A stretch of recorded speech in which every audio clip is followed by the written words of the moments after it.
Bonjour à tous, très heureux de vous retrouver. On va faire un petit point sur le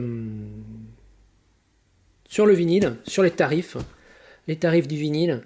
Donc ça c'est un exemple de retail, voilà, de chez Varese, un vrai coup de tonnerre hein, pour les collectionneurs. Cet album était sold out, voilà, il était in the zone, donc on le retrouve à un prix en dessous du Covid, donc relativement démocratique. Le pressage n'est pas mauvais, plutôt moins bon que certains. Voilà, donc il faut l'acheter, il faut voir, il faut étudier la question. Ça reste une pochette en carton, vous voyez. C'est la pochette en carton. Voilà, alors c'est la version retail, hein. Donc on peut regarder le disque. Alors certains vous diront que ce ne sont pas les vrais morceaux, mais il faut bien s'imaginer qu'à l'époque, les deux impétrants, ils avaient la police au cul. Ça, ils le disent. Ils avaient fait un peu les fous en ville, dans leur Jeep. Voilà. Donc c'est pour ça que j'ai eu à 10%. 10% chez le vendeur, chez le grossiste. Et ce qui est bien, c'est que le master est suffisamment fort.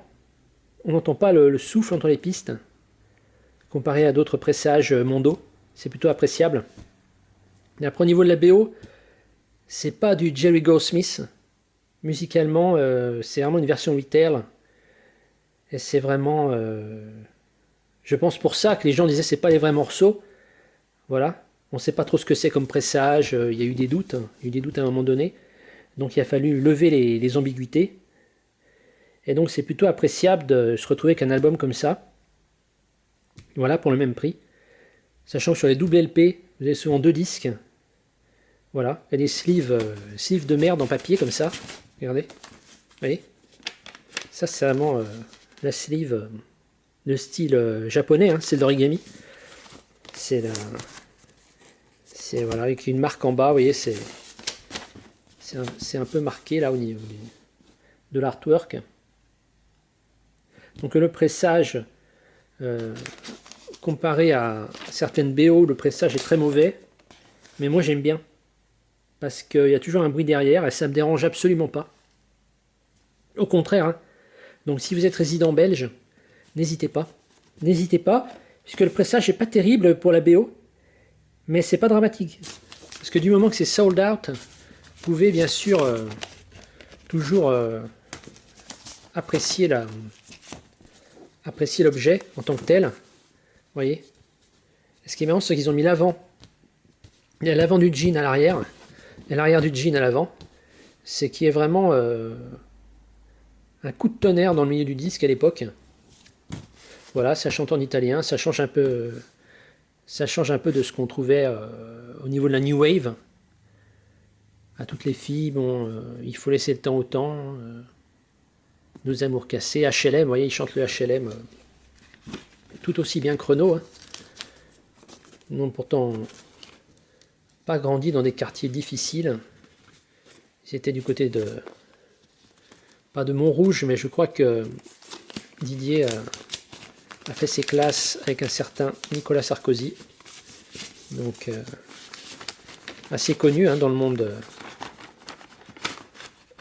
du showbiz parisien.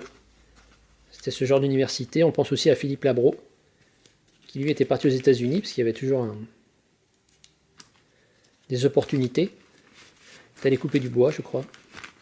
Il est revenu avec une grosse bagouze, une bagouze des States. Et c'est pour ça que Johnny l'avait embauché. Et Johnny a fait appel aussi à Didier, hein, bien sûr. Donc l'énigme là-dedans, c'est ce fameux Monsieur Gray. Voilà, Félix Gray. Pourquoi n'a-t-il pas à l'époque sorti d'album? J'ai jamais compris.